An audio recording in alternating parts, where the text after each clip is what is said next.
The Girl with Green Eyes. Of course, the man in the brown hat said.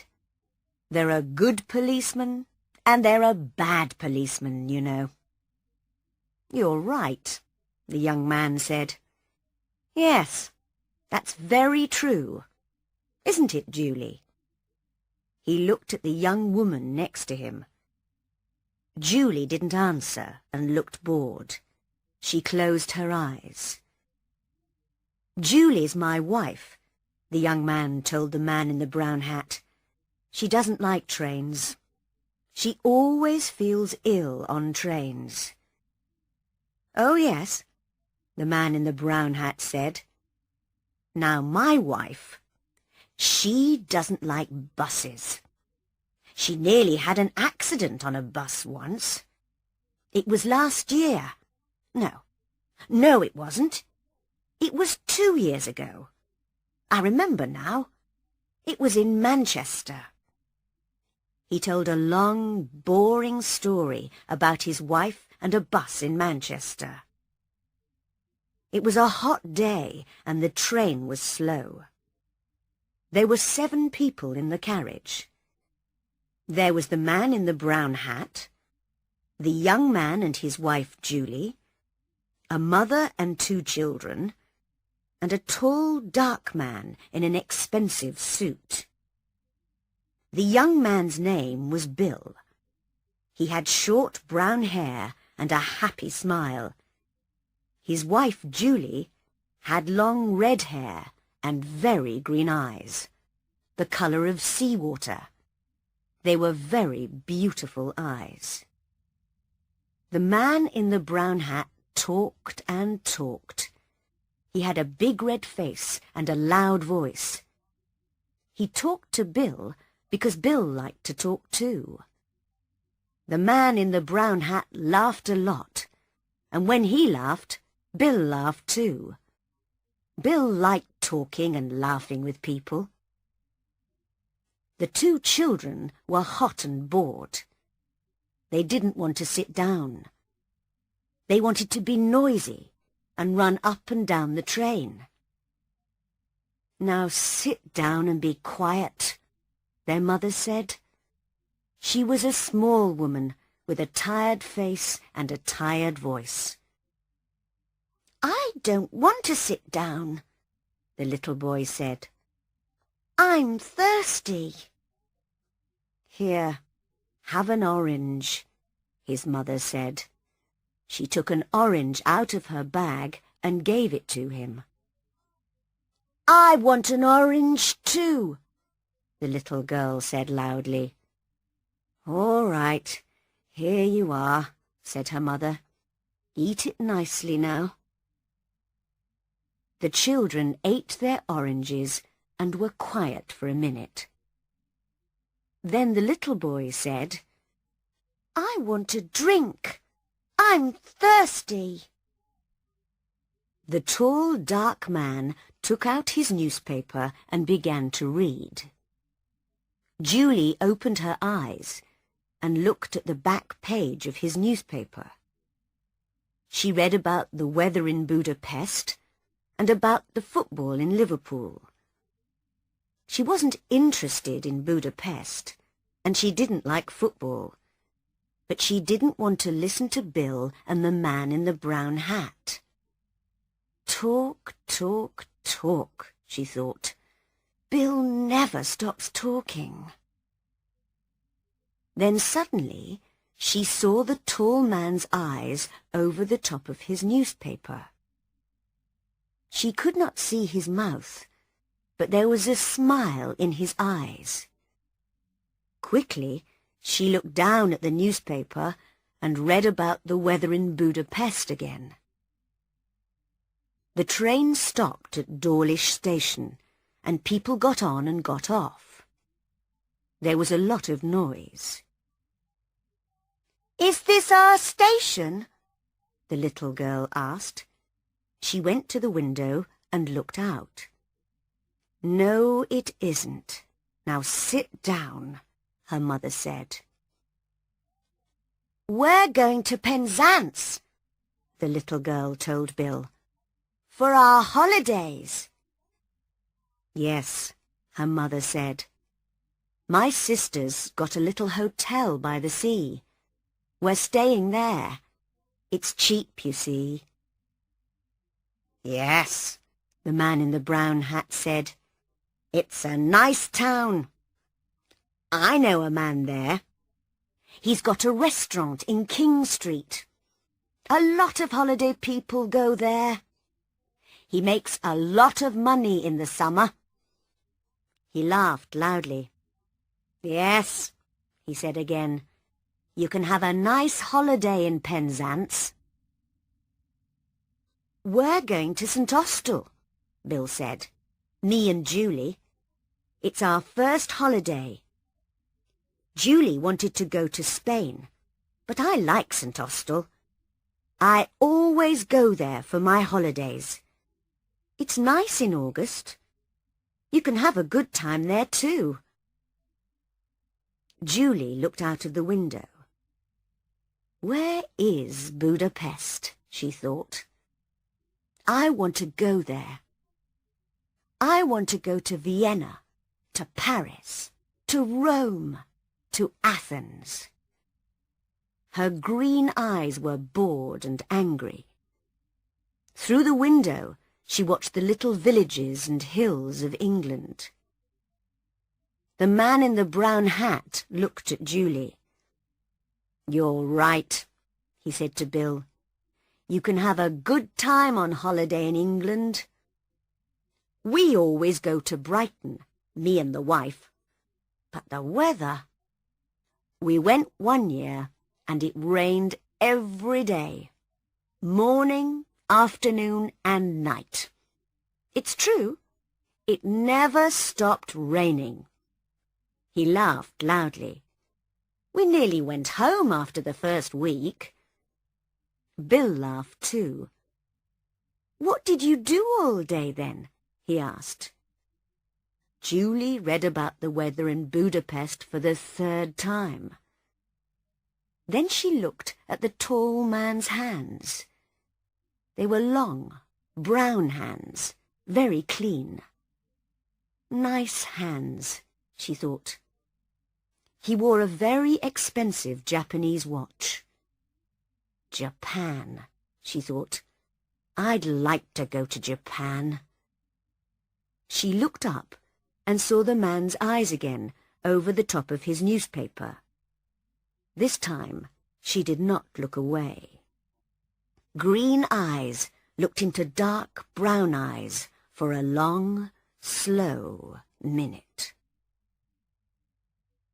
After Newton Abbot station, the guard came into the carriage to look at their tickets.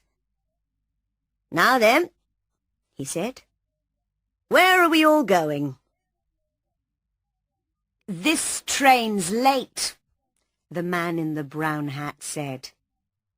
20 minutes late by my watch." 10 minutes, the guard said. "That's all." He smiled at Julie. The tall, dark man put his newspaper down, found his ticket, and gave it to the guard. The guard looked at it. "You're all right, sir," he said. "The boat doesn't leave Plymouth before 6 o'clock. You've got lots of time."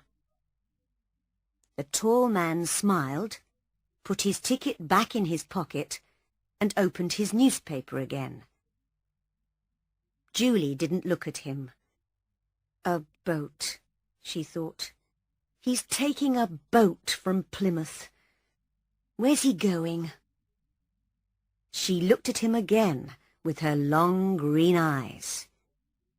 He read his newspaper and didn't look at her, but his eyes smiled.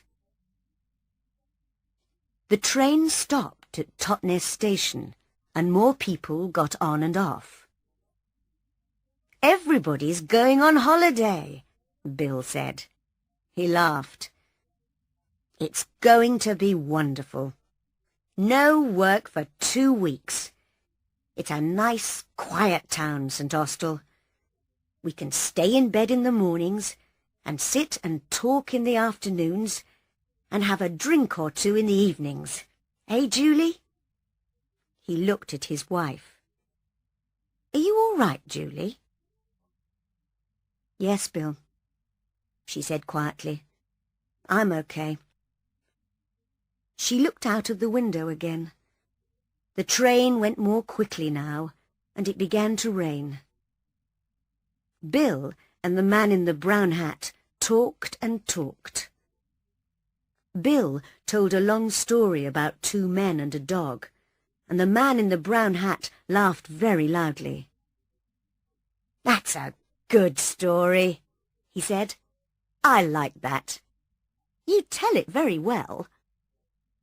Do you know the story about—" And he told Bill a story about a Frenchman and a bicycle.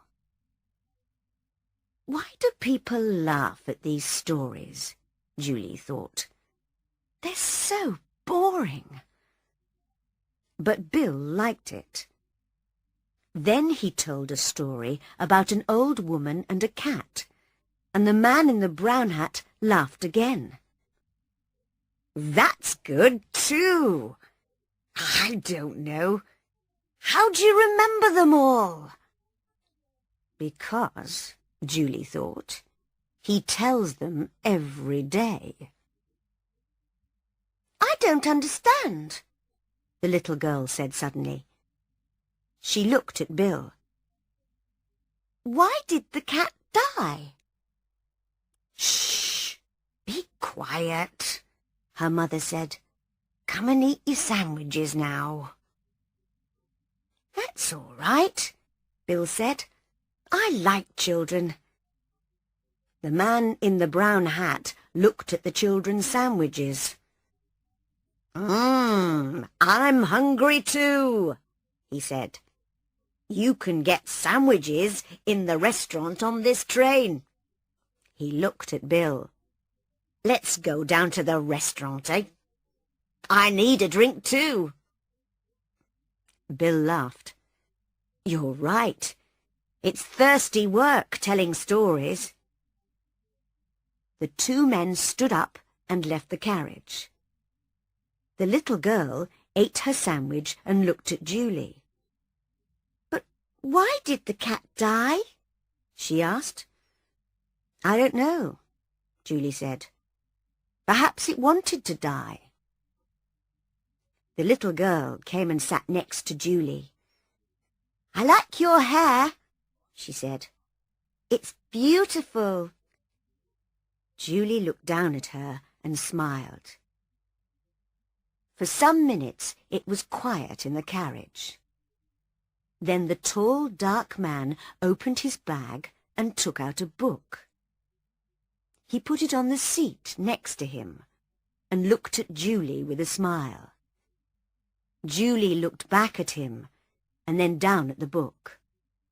"Famous towns of Italy," she read.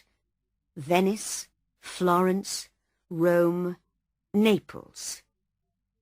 She looked away again, out of the window at the rain. 2 weeks in St. Austell, she thought, with Bill, in the rain. After half an hour, the 2 men came back to the carriage. "There are a lot of people on this train," Bill said. "Do you want a sandwich, Julie?" "No," she said. "I'm not hungry. You eat them." The train was nearly at Plymouth. Doors opened and people began to move. "A lot of people get on here," the man in the brown hat said. The tall, dark man stood up and put his book and his newspaper in his bag. Then he picked up his bag and left the carriage. The train stopped at the station.